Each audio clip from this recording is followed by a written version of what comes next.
everyone, and welcome. Welcome to the inauguration of Building Resiliency for a Changing Climate, a 6-meeting series on bay and coastal flooding and fire risk mitigation in our county. To members of the public and other organizations, it's my pleasure to welcome you on behalf of the Leagues of Women Voters of San Mateo County. I'm Tracy Clark, the current president of the South County League. In a moment, you'll meet Marie Baldessari, president of the North Central County League. This series is co-sponsored with OneShoreline and technical production by Mid-Penn Media. I'm going to put up a slide just for a moment with our agenda tonight. It's simple. And also, I wanted to say a note about questions. We're going to handle questions after we've heard from both our speakers. You can type them into the Q&A function before that, but we'll address them after we've heard from Supervisor Dave Pine and Len Materman. All righty. The purpose of this series is to begin a dialogue between communities in our county and our new special district, OneShoreline. A dialogue about climate change, possible solutions, specifically for bay and coastal flooding and fire risk mitigation. The meetings for the rest of this series are going to be spaced out between now and early fall in 2021. We're really hoping you'll join us for the whole series and bring a friend. Okay, for league members, this is also our county league day. So the first hour will be our program with OneShoreline, and then league members will join in on a separate link for our business meeting. Okay, once again, we're really happy you're here, and I'm going to turn this over to Marie Baldessari to introduce our speakers. Thank you, Tracy. The League of Women Voters is well known as a nonpartisan organization whose mission is to help educate our communities on critical public issues. And to that end, as Tracy stated, the League is delighted to undertake for the first time a county-wide community discussion series on the impacts of sea level rise and wildfires to plan our community response. These discussions will focus specifically on geographical areas that have different potential effects and therefore different potential solutions. We hope to spur our neighbors to engage deeply in the topics and offer their thoughts on how we can best prepare ourselves. It's my pleasure tonight to introduce our guest speakers, Supervisor Dave Pine and Len Materman, who is the CEO of the San Mateo County Flood and Sea Level Rise Resiliency District. Dave Pine has served on the San Mateo County Board of Supervisors since 2011 and as board president in 2014 and in 2018. He chairs the boards of the San Francisco Bay Restoration Authority and the San Mateo Flood and Sea Level Rise Resiliency District. He is also a San Francisco Bay Conservation and Development Commissioner and a board member of the San Francisco Creek Joint Powers Authority. Supervisor Pine works extensively on intersecting issues of flood control, sea level rise, and tidal restoration. He also is the founding chair of Peninsula Clean Energy and serves on boards of Caltrain and the San Mateo County Transit District. Supervisor Pine is currently devoting a great deal of his time to the COVID-19 crisis and is a member of the county's COVID-19 ad hoc committee. Originally from New Hampshire, Supervisor Dave Pine is a graduate of Dartmouth College, where he was awarded a Harry Truman Scholarship, and the University of Michigan Law School. In May of 2020, last year, Len Materman was appointed CEO of the San Mateo County Flood and Sea Level Rise Resiliency District, the first county-wide independent government agency in California focused on these climate change impacts. Also last year, Lynn served as a practitioner in residence at Stanford University's Center for the American West. Previously, with colleagues at Stanford and UC Berkeley, he was a contributing author of 2 books on financing and implementing large-scale climate resilience. Earlier, Lynn served as the executive director for the San Francisco Creek Joint Powers Authority, where he led the largest completed multi-jurisdictional sea level rise protection project in the state. Prior to leading that GPA, Lynn served as a consultant to nonprofits and the US State Department. He was an executive producer of the PBS film on water. He was a policy advisor to the director of FEMA and UC Berkeley's government affairs director. So with that, it's my pleasure to turn the mic over to Supervisor Dave Pine. Well, once again, it's a real privilege to join you this evening. I'm so excited that the League is embarking on a dialogue with the community about resiliency, particularly with respect to flooding and sea level rise and fire. Those are definitely some of the big 3 of the climate consequences that we unfortunately have to grapple with. This evening, I'll speak at a relatively high level. I'd like to start off by explaining the basic science behind sea level rise, and then turn to the impacts that we're likely going to see here in San Mateo County. And then I'll speak a little bit about how we can prepare for those impacts, and then turn to the formation of the new flood and sea level rise district before I then turn the presentation over to Len Materman. So let me just jump into it. So mankind has put an incredible amount of carbon into the air. It's really an unfathomable amount of carbon. And most of that carbon, in fact, we've put in the air in the last 60 years. Something like 80% of the carbon that man has generated has been generated in the last 60 years. And what happens when we put carbon in the atmosphere is it creates basically a sheet that captures heat. And when you capture the heat, the water is affected in 2 ways. First, a warming ocean expands, so the water level increases due to the expansion of the sea water. But most significantly and most concerningly, the heat in the atmosphere is causing a rapid loss of ice in Antarctica and Greenland. So when we think about this ice loss, it's a very hard thing to really get your head around, given its scale and scope.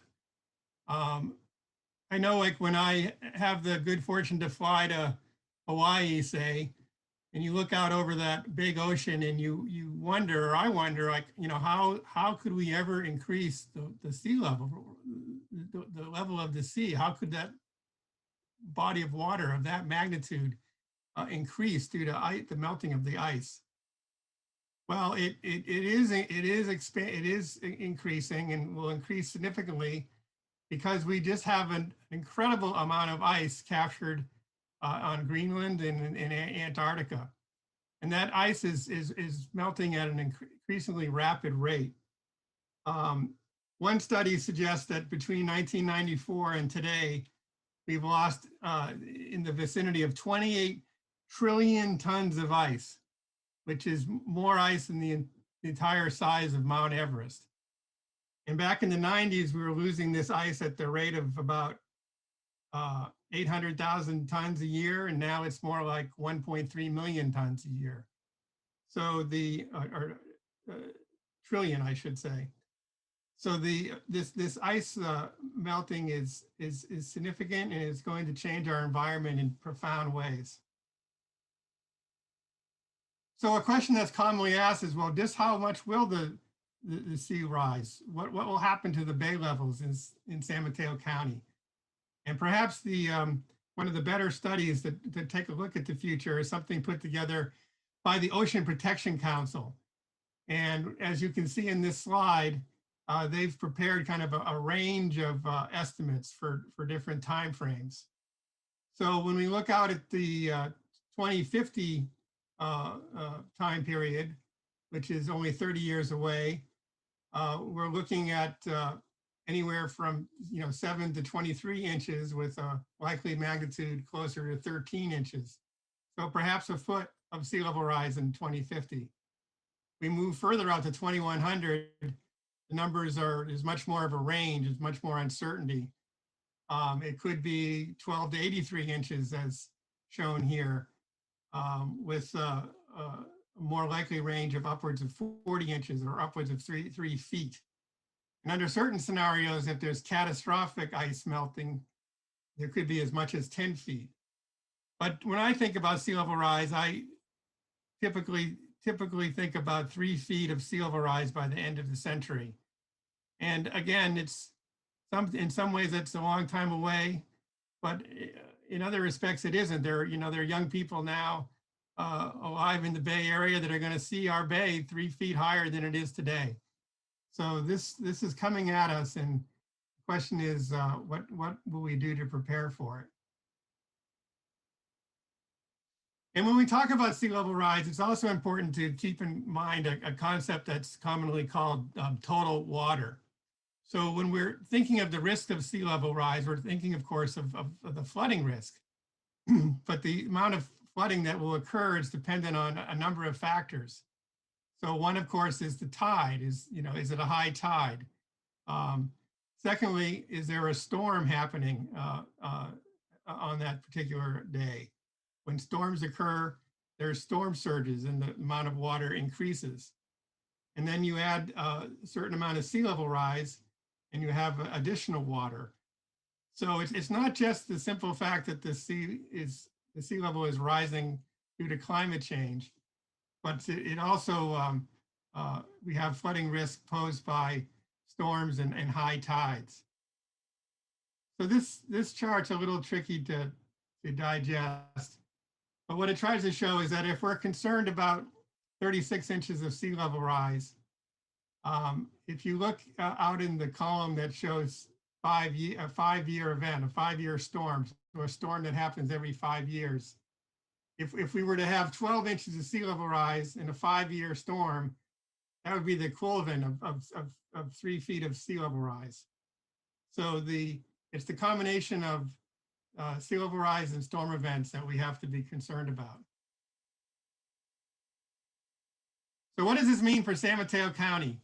A couple of years back, we embarked on an encyclopedic study of our vulnerability on both the bayshore and the coast side, and produced this report called the San Mateo County Sea Level Rise Vulnerability Assessment.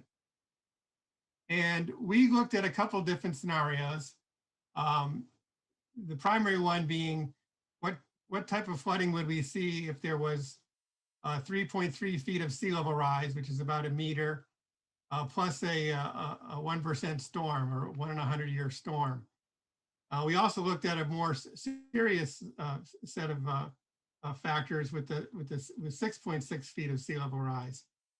But with the 3.3 feet, you can see here in this picture that really everything east of 101 is subject to a flooding risk. And what's most interesting about that is when you go back and look at historic maps of the bayshore, you see in the green shading the areas where we once had salt ponds and we had tidal wetlands. And of course, those are all gone today. Those all have been filled in, with some exceptions down in the South County. But the fact that we have filled the baylands and we've built so far into the bay is what causes the profound risk in San Mateo County. When you think of our bayshore, you think of Foster City, the airport, Redwood City, where we've built well into the bay. And because of that, San Mateo County has the distinction of being the #1 exposed county in the whole state of California to the impacts of sea level rise. And here are some of the numbers. 7,000 acres of wetland are exposed. This is an amazing number. $34 billion in assessed value, which is the highest in the state. 380 miles of roads, and over 100,000 people are in harm's way if we were to see 3.3 feet of sea level rise combined with a significant storm event.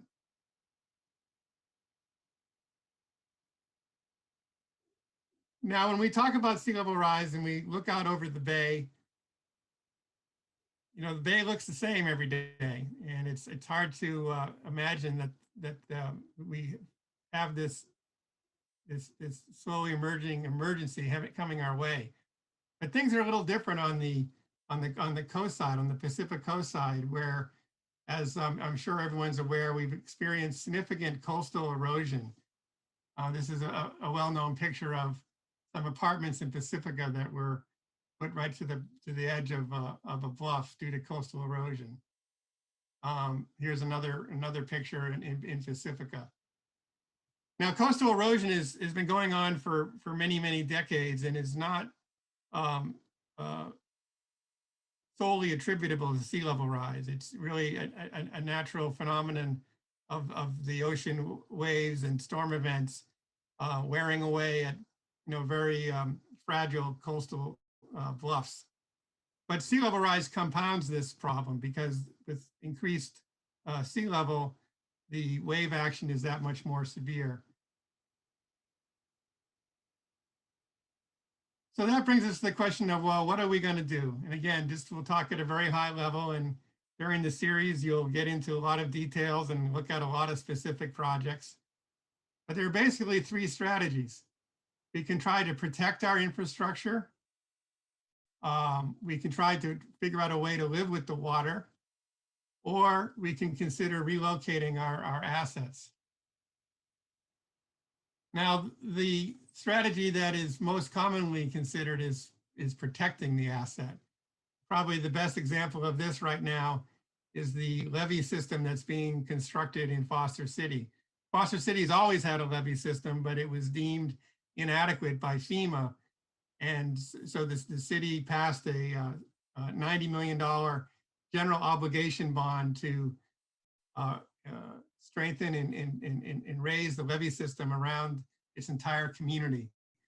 So that would be an example, of course, of a protective system.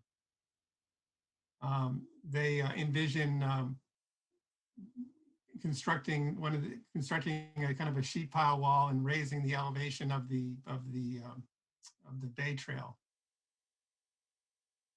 Another strategy that I referenced is trying to accommodate water, and an example of that involves the significant and historic effort throughout the entire bay of restoring tidal wetlands. This is a picture of the Ravenswood salt ponds that are located down by Facebook. You can see Facebook in the middle of the slide, and located by Bedwell Park and Menlo Park. So this is in this area of the county, there's an effort underway to restore these wetlands, or restore this area to natural wetlands. And the role of wetlands is really a very important one, both for the ecosystem and for flood protection. Back before the gold rush, we had something like 200,000 acres of healthy wetlands around the bay. And by modern times, that had been reduced to about 40,000 acres. So there's a consensus amongst policymakers and scientists in the Bay of trying to have 100,000 acres of healthy wetlands. As I said, 44,000 exist. There's about 35,000 acres of land that could be restored. And these are principally former salt pond sites and former agricultural areas that were created by fill. So I have the privilege to serve as the chair of the San Francisco Bay Restoration Authority, and it's our charge to raise funds to help restore these tidal wetlands. And back in 2016, a 9-county parcel tax was passed. It was called Measure AA, raising $12 a parcel across the entire Bay Area. So it was quite historic in that regard. And that generates about $500 million. And will be part of the solution to our sea level rise challenges. But returning to the coast side, These two slides again show how fast coastal erosion can occur. If you look at this picture and then you look at this next one, these bluffs are really changing quickly, which of course raises the debate about what should be built near these close, fast eroding areas, and really does raise the question of what is often referred to as managed retreat. There's been quite a debate in Pacifica about how to handle their vulnerabilities. Relocating assets is something that makes people very uncomfortable, but is certainly something that it has to be considered. So to wrap up, and before turning over to Len, against this backdrop, the question that we've struggled with for many years was, again, how are we as a county going to successfully deal with sea level rise and flooding? And with 20 different cities, it was obvious that it was not going to be successful if each city was up to, had to worry about its own geography by itself. So a couple years back, we started this effort to form what we call the San Mateo County Flood and Sea Level Rise Resiliency District. And we did it with 3 objectives in mind. One was to create an institution that would work across jurisdictional lines. A second was to develop, expertise that would be in place for the long run to wrestle with these problems.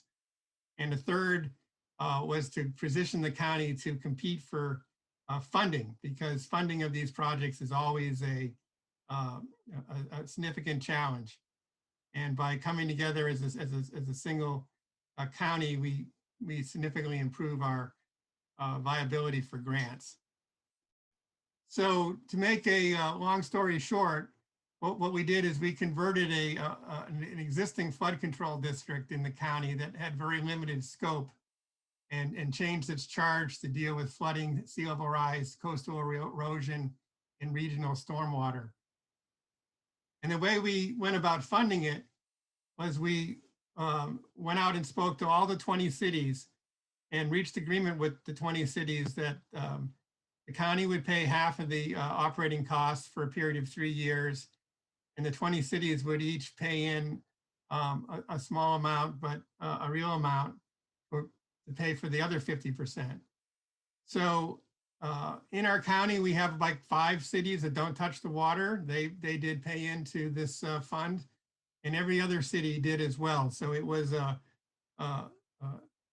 concerted campaign to talk to each city council, and we were really pleased to see that everyone was sufficiently aware of the risk and willing to do something about it, that each of these cities would put some of their own money into the solution. So with that, we gave birth to the San Mateo County Flood and Sea Level Rise District. And that's a good point to turn it back over to Len Materman. Thank you. Look forward to your questions. Thank you, everyone, for joining us today. And thank you to the League of Women Voters for what I think is going to be a great partnership over the next 9 months or so, as we go, not just today in the introduction to this topic, but also go around the county and highlight specific issues in specific areas of the county. As Dave Pine mentioned, San Mateo County has substantial risk. This is an image from the federal government, from NOAA, of a sea level rise viewer, and this assumes 10 feet above the daily high tide right now. 10 feet might seem like a lot, but you consider king tides get us 3 to 4 feet already nowadays towards that 10 feet. Then it doesn't take as much sea level rise to get to a substantial problem, because today we already see tidal flooding along the bay. And as you can tell from this image, under this scenario, water stretches west of Highway 101, which cuts through the image in orange by a pretty substantial amount. So as Dave Pine mentioned, the district was formed to address countywide climate resilience problems related to water. Previous to the district, there had been a flood control district On the image at left, it shows the 4 zones that in which that district worked. And that district was formed in 1959. And those zones comprised about 10% of the land of the county. And very little of that land was along the Bay or Pacific shoreline. So as you can imagine, the district was not well positioned to deal with climate change issues, either geographically or really programmatically. And it wasn't looking at incorporating other benefits into these projects as well.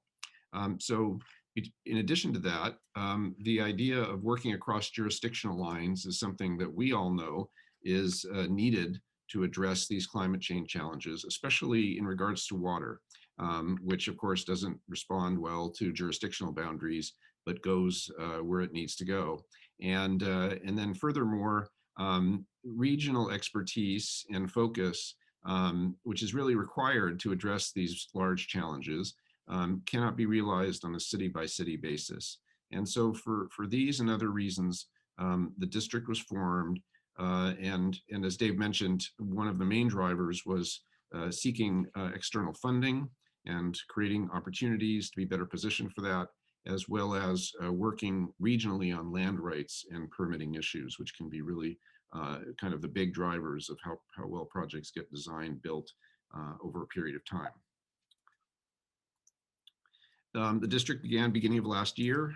We have a board consisting of 2 county supervisors and city council members from 5 geographically disparate cities around the county. And we take a holistic approach to 3 things: the threat, by not just looking at the traditional flood issues of storms, but storms made more extreme by climate change, and then as well as sea level rise. And our preliminary objective is that 10 feet above today's high tide to protect against that. A holistic approach to the objectives, not just reducing these threats, but turning our waterways and shorelines from what had been considered in many places liabilities into assets that are integrated into the communities, in utilizing green infrastructure like our marshes that Dave was talking about, as well as public and private lands. And then finally, holistic approach to geography to achieve those objectives, working through projects that align and connect neighboring jurisdictions. And I'll talk more about that. So here's a snapshot of much of the county and some of the projects that we're looking at.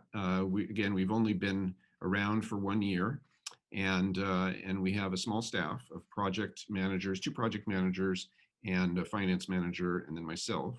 And we're looking at projects on all parts of the county, and the ones that we're focused on in terms of taking the lead on right now, and I'll run through three of those, actually 4 of those today, include work on the Bayfront Canal and Atherton Channel, down by the Redwood City Menlo Park border, then further up the coast, the Bay, Burlingame, Millbrae with San Francisco Airport, and then on the coast side, a project in Pillar Point area.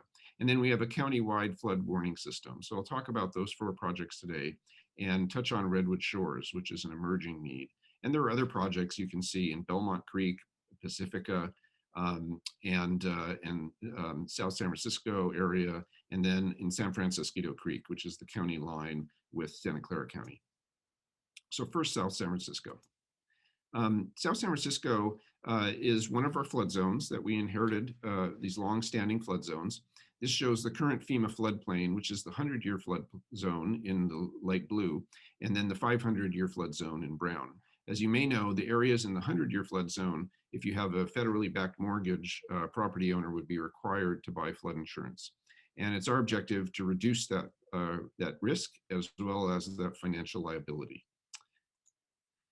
The FEMA 100-year flood elevation is approximately 4 feet above today's high tide. And as I mentioned, our preliminary objective is protect against a sea level that is 6 feet higher than the FEMA flood elevation. And so that would account for those 6 feet of sea level rise and still keep properties out of the FEMA flood program. And this is what it looks like, this same map with that additional sea level rise. All the areas that are brown are turning light blue, and then additional areas of South San Francisco would be captured in the flood zone and subject to flooding. One of the important things that the district is doing is, as I mentioned before, trying to look for opportunities to turn liabilities into community assets. And as you may know, if you live in the area or spend time in the area, Colma Creek and many of our creeks have been turned into concrete channels and really walled off from the community. There were flood threats, and these were the ways that communities dealt with flood threats historically. We're seeking to turn those liabilities into assets and really make them part of a community. And so, for example, this is in South San Francisco, and we're working with South San Francisco, that's undergoing its general plan right now, general plan revision update, to look for one of the main tenets of that update is to improve Colma Creek and make it a real true asset and a gathering place for the community. And so we're working with them to try to make that happen. And that's an important driver for the district, is not just flood protection, but flood protection in a way that enhances the community. Now to Millbrae and Burlingame, just south of San Francisco Airport.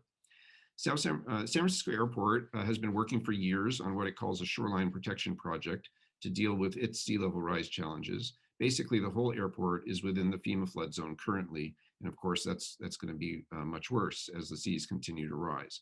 One of the main areas or main reaches, as they say, of this shoreline protection project is along Highway 101. It's the inland part, this kind of blue dashed line of South San Francisco Airport.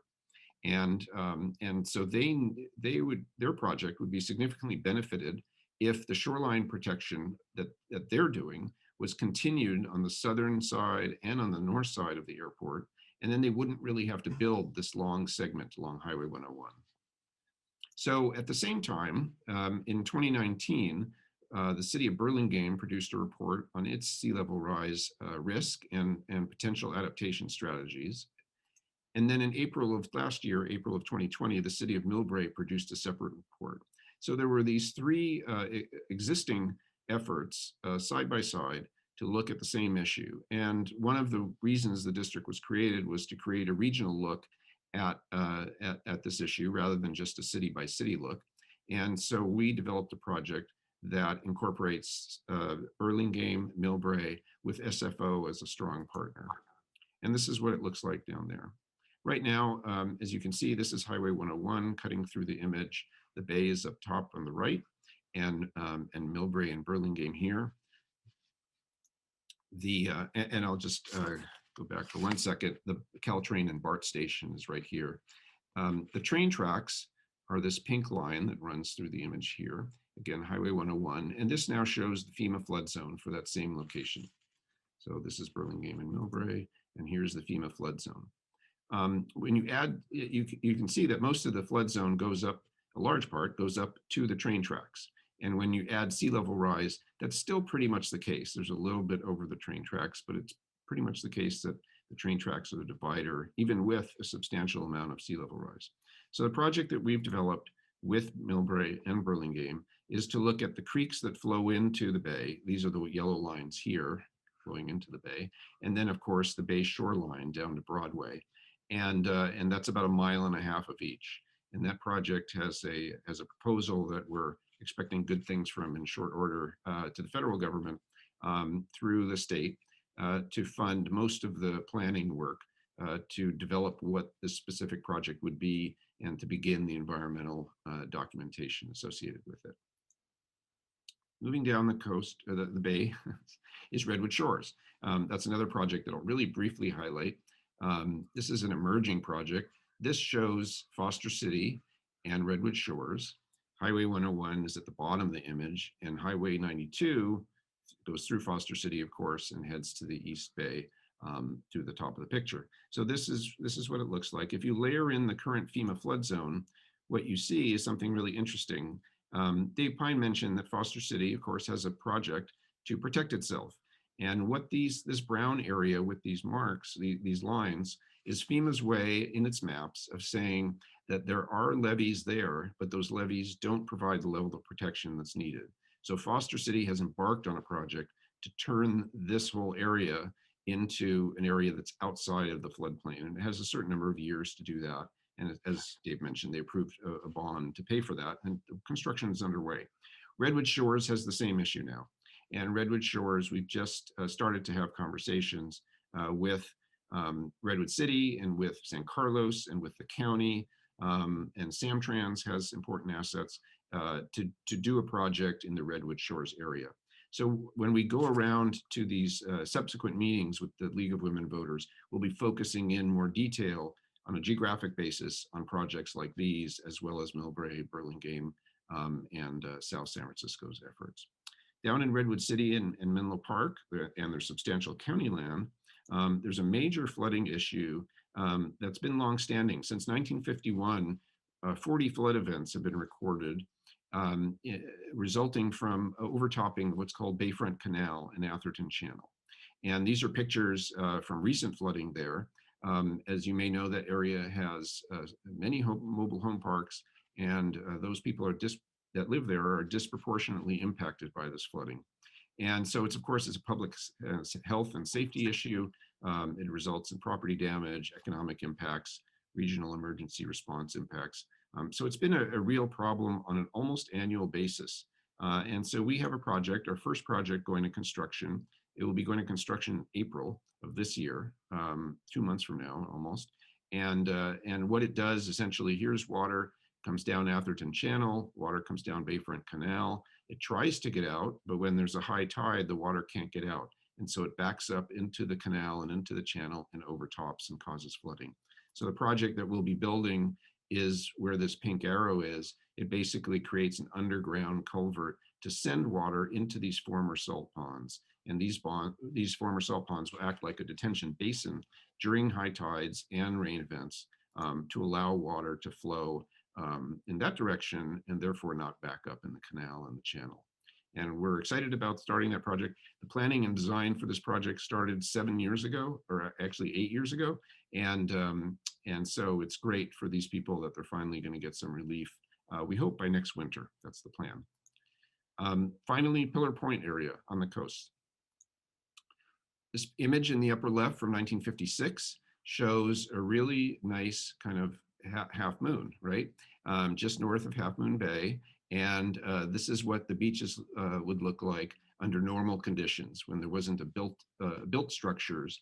And well, the image on the bottom right shows that same area with the flood zone, okay? And this is the flood zone with sea level rise. And what's interesting about this is, as Dave Pine mentioned, the issues on the coast side are quite different from the issues on the bay. You don't see major areas of the coast side in the FEMA flood zone because the elevations rise quickly. And so the issues, right here, you'll see about half of Princeton in the flood zone and a bit of the Pillar Point Harbor area. But the elevations rise quickly, and so the issues are more what was talked about in terms of erosion and the loss of beach. The picture here, if you look at it just as an image without the flood zones, it shows the impacts of these breakwaters that were put in 60 years ago, almost exactly. And here you see, you can actually see in this Google Earth image that the waves are coming in on shore. And of course, there's no waves in here. And so disrupting kind of the natural flow of water and therefore disrupting the movement of sand around the different areas of the beaches creates problems that you have to armor the beaches, you lose the beaches like here, or kind of a more well-known example is right at Surfers Beach where there's really no sand left. The water just comes up to Highway 1. And it also has impacts on the Pillar Point Harbor. So in addition to strict sea level rise, there are impacts of what we've built. And so we're working with the county and working with the Harbor District to look at the effects all the way from Murata Road really to Mavericks Beach in terms of what are the effects of what we've built and are the changes that we could make to the built environment that will create a healthier system and reduce the risks to places like Princeton and the harbor and be able to replenish some of these beaches. So right now we're in the study phase on that with our partners. Finally, a flood warning system.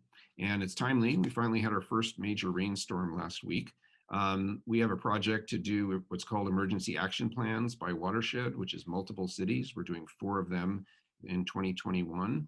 And then we're installing stream gauges. So far this winter, we've installed on Atherton Channel, San Mateo, Creek and San Bruno Creek and Colma Creek and actually Belmont Creek. And so in those 5 creeks, we're gauging the flow of the streams and trying to give as much advance warning to the communities downstream as possible. We had the storm last week, and we actually saw that on Atherton Channel and on San Bruno Creek, there was a substantial amount of water, even though it was really just a couple nights of rain, and it was the first storm of the season. So that's an important project for us going forward, not just working with the emergency responders, but also informing the general public about what the threats are in real time. So the program this year, February 4 is our countywide overview. And of course, the League of Women Voters is having a meeting after this. Our first program after that is planned for April 8th, talking about Redwood Shores, San Carlos, and San Mateo. San Mateo also is working now on a levy to address its flooding issues. And we'll talk about that, as well as the threats to Redwood Shores and San Carlos, and ideas about what to do about it. April 29th, we go a little bit south from there, Redwood City south of Whipple, as well as Menlo Park, East Palo Alto. And then in June, it's an all-county meeting regarding fire risk. And our partners who are working on fire are going to be joining the League for that program. And then we'll take a break for most of the summer. And then in September, the north part of the bay along the county and in the county. And then in October, looking at the Pacific coastline issues. So that's a summary of the dates, and they're all Thursdays at 7 o'clock. So thank you very much. And I'm going to turn it back over to the League to moderate the conversation for the next almost half hour. 15 minutes or so. 15. Thank you very much. Thank you very much, Len, and thank you very much, Supervisor Pine. And I'll remind people that they can ask questions in the Q&A panel. So I'll start with a question that potentially is for Len. And the question is, how does OneShoreline establish your portfolio of projects, and how are you prioritizing the 3 different areas that Supervisor Pine mentioned in terms of protecting, accommodating, or relocating? And another way of thinking about that is adaptation versus mitigation. So do you have a way of creating a portfolio that addresses those various elements? Yeah, that's such a great question. And really, because the district's so new, we have relied on, or we've looked for projects that already have strong local support. And we want to demonstrate progress, and we want to work with the local neighborhoods and cities to advance projects where we can add value because we're countywide, or because of either politics or money or what have you, that we can kind of layer the district upon a project and add value. So a key element is what has local support and what's been working and advancing already on the local level. As things move forward, we'll be looking at new opportunities that are district-led. But until that point, it's really about kind of what's advanced already. And then we look at kind of the skill sets that we have and what we can bring to the table. And the projects that I identified in the slide were all projects that in some level were already underway, and in some levels very much underway, like the one that's starting construction. And so we just felt like the added value was really high there. In terms of retreat and protection, again, that's land use is a local decision by the cities and in the county and non-incorporated areas. And so we really kind of take the lead from the cities and their zoning and their general plans in terms of kind of where they want to move neighborhoods or in the long term, or where they want to protect neighborhoods and whatnot.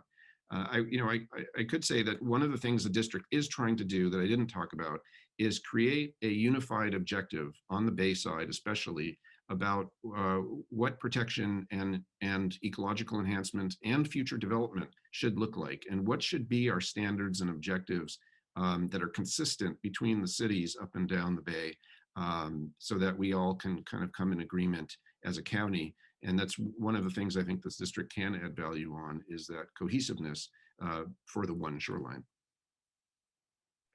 Great, thanks very much. And then some of the cities represented on the call today are asking, how can those local entities connect with OneShoreline, for projects that they're considering. And the assumption is that OneShoreline is the colloquial name for this resiliency district. Right. Yep. Either way, that's our web URL. A little plug there, but I think through our website, folks can get in touch with us. We've been talking with many of the cities already, as you can imagine from that image and the description of the projects. And in fact, we're trying to come up right now with a list of projects, hopefully many of which are ripe for some funding. Because one of the things that Dave Pine is working really hard on, and I am, and our other board members, is looking at long-term funding, both for projects and for the district itself. And so we are working with our elected representatives in Sacramento and Washington, and trying to come up with a list of projects that are either shovel ready or ready for some other advancement in the planning and design process that we can move along. So they should get in touch with us through our website, easy enough, or info@oneshoreline.org is the email. And I would just comment that there's currently no shortage of project opportunities. It's really, I think we've shown already that there was such a need for this sort of multi-jurisdictional agency, because everyone we talk to is eager to look at a potential partnership of some kind. I would say one of the challenges for the district in the short term is, because of our limited resources, we can only take on so much. But we hope with perhaps some funding strategies in the not too distant future would be able to expand our capacity. But there's been the district has, I really feel, has really been welcomed by the jurisdictions. And again, we don't do anything without partnership with the jurisdiction, but there's been a lot of willingness to let the district kind of take a leading role. A follow-up question to that in terms of the funding. So you mentioned that the funding came from the county as well as from each of the 20 cities or so. So when you think forward to your funding plans for the future, are you thinking that maybe the county and city will be 40% and the rest will come from federal agencies? Or do you have an idea of what your objective is there? One of the things we're looking at is a climate resilience measure that the voters would vote on, not just on the issues we deal with, but on fire and all the climate resilience issues. And so, we're taking a look at that. The state is looking at that too, in terms of a statewide bond. And then, it's hard to fund operations with project money. Anybody who goes for project money can tell you that. And we've been pretty successful with project money, but it's hard to fund the kind of ongoing effort. And so we're looking at all kinds of options. And that's one thing that Lynn is particularly good at. When you look at a particular project, when you first start working on it, you typically don't know how you're going to come up with the money to actually build it. And Lynn has had great success in securing grants and thinking of other funding mechanisms that help these projects become a reality. Anytime you have a discussion about sea level rise, there's always the question of the funding. I think it's our philosophy that if there's a project worth doing, you get started on it, and you'll find the money eventually. Definitely. Glad to hear that optimism. So then there's a bunch of specific questions that individuals have raised where they want to understand more about specific areas, Foster City, Millbrae, San Francisco Creek, etc. And so what are the suggestions for people who care about, certain areas within the county to find out more information about those specific projects? And I know we have the next series, there's going to be 4 specific regional meetings, but are there other avenues in the meantime for that? Well, they're welcome to get in touch with us. They could send an email to that email address I mentioned, info@oneshoreline.org. And I would encourage them to attend and encourage others to attend on the regional specific meetings that we have. So, We're Great, glad thank to you. answer questions outside of today that relate to Yeah. specific creeks. Yeah. So then there's questions raised around coordination efforts. So beyond the coordination with the cities and the county, in terms of the coordination with private and public property owners, whether that's Facebook, Gilead, others, et cetera, and then state and federal property owners and state and federal permit agencies, for instance. So what's the approach you're taking there? Well, I would say the way I would frame that is we're all in this together. And so what that means is private property that is along the shoreline that needs to be protected, as well as public infrastructure, water treatment plants and schools and hospitals and all that. We're all in this together. And so if there's property that is going to be protected that's right on the shoreline, then our approach is work with the private property owner on how that protection can be integrated into the property to provide that protection for them. And when it comes to regulatory agencies, you know, these are very challenging projects to get permitted because the shoreline areas are great habitat, and Dave Pine was talking about that with the Restoration Authority's work, and so you have great habitat, you have built infrastructure right behind it, and you have a narrow band of whatever you're going to do to protect that infrastructure, whether it's private property or PG&E power plants or roadways or what have you, and so you know all of the agencies need to understand that this is a monumental, some would say existential problem. And we can't be thinking about it in terms of how we've done things for the past 50 years. We have to think about it in terms of how do we all contribute to the solution? And that includes land, that includes permitting in ways that acknowledges climate change, because right now permitting is not set up to acknowledge climate change. And so we're doing the best we can to move the needle on those kinds of discussions. Great, and we'll have two last quick questions before we turn it back to Tracy and the league. So one question is, for protecting big areas of infrastructure like sewage treatment plants or access to the highways, how are you working together with other entities? And what's the role of OneShoreline versus other entities in that?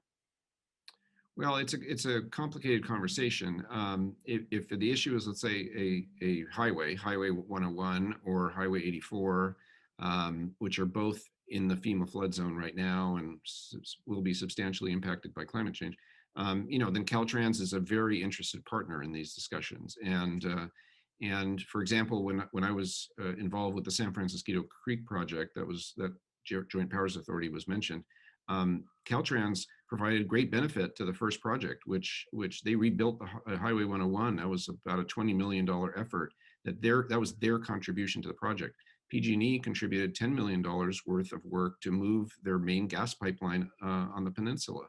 And so these, you know, whether PG&E, a private company, or Caltrans, public agency, you know, they see the benefit of this. It's just a question of hammering out the details, which sometimes takes a long time and a lot of work. But in the end, again, it's how we all view kind of the common good of doing these projects, and how we all have to give up something, either financial resources or property, in order to effectuate that. Can't hear you. Yeah, sorry, thanks. Last question for Len and Supervisor Pine. So as we're ending this section of the meeting, what are ways that community members can get involved right now? Like, what would you recommend as next steps leaving this forum? Dave, do you want me to take that first? Go ahead. Yeah. So I would say it's really, so all of the cities along the shoreline are trying to figure out how to deal with these issues, you know, with OneShoreline. Most of them we're working with, not all of them yet. And I would say that, you know, when a city has a general plan process, I mentioned San Francisco does, and all cities, you know, go through a cycle of when they update the general plans, or when a city has a development proposal or other types of proposals related to not only the shoreline, but anything that would intersect with water and floodplains, that they should get involved, and they should be interested in it. They should speak up at it. They should also come to our board meetings, which are all, you know, via video these days. And they're the fourth Monday at 4 o'clock every month. And so just, you know, come to these meetings and get involved. There are opportunities for like hands-on volunteering, and there are organizations that do that. And if they're interested in that, like, you know, doing vegetation work as volunteer on the shoreline with Save the Bay or with grassroots ecology, these kinds of things, we can put them in touch with people in those endeavors. Thank you so much, Supervisor Pine. I'll note that there are some other questions that have come in, and we'll remind people of the info@oneshoreline.org email address to forward those questions and address here. With that, we'll end the Q&A portion, and I'll hand things back over to Tracy at the League to address what comes next. Thank you. Thank you. Thanks, Ora. That was masterfully orchestrated. Thank you to Supervisor Pine and Len. That was the broad picture, but specific enough in several places to just hook me in for the rest of the series. I'm looking forward to it. And thank you for being here. It's an important conversation. I'm glad we could start it together. Good night.